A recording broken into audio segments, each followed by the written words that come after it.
Praise the lord. Good morning అండి, అందరూ బాగున్నారా?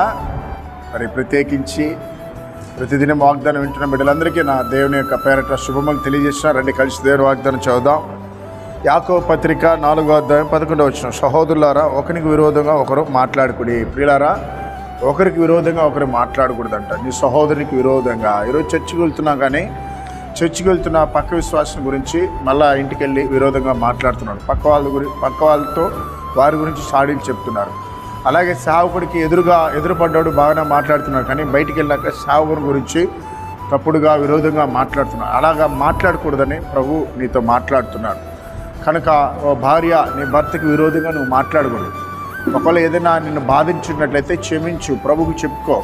ఓ భర్తగా నీవు నీ భార్యనికి విరోధంగా ఇతరుల దగ్గర విరోధంగా మాట్లాడకూడదు. పిల్లలారా, మీ తల్లిదండ్రులకు విరోధంగా మీరు మాట్లాడకూడదండి.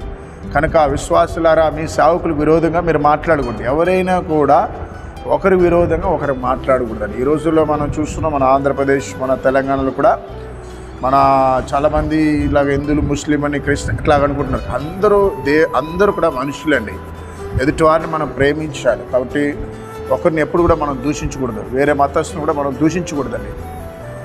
అది ఎవరైనా కావచ్చు, హిందూ అయినా, ముస్లిం అయినా, క్రిస్టియన్, ఎవరైనా కూడా మతాన్ని మనం చూడకూడదు, మనుషుల్ని చూడాలి. కాబట్టి అందరినీ మనం ప్రేమించాలి. అందరూ క్షేమంగా ఉండాలని మనం కోరుకోవాలి. అంటే కృప దేవుడిలాగా ప్రార్థించేద్దాం.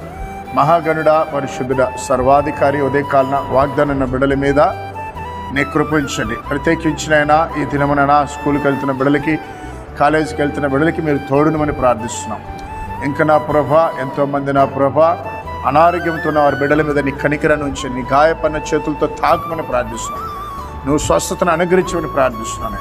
హృదయకాలన ప్రభా, అప్పులు ఉన్న వారికి, ఆయా ఆర్థిక ఇబ్బందుల వారికి సహాయం చేయను ప్రభా. నానశాంతి లేని వారికి నైనా నమ్మదని దయచేయమని, ఉదయకాల పుట్టినరోజు వివాహం దిన జరుగుతున్న బిడ్డలు దీవించమని యేసు నామములో ప్రార్థిస్తున్నాం తండ్రి, ఆమేన్.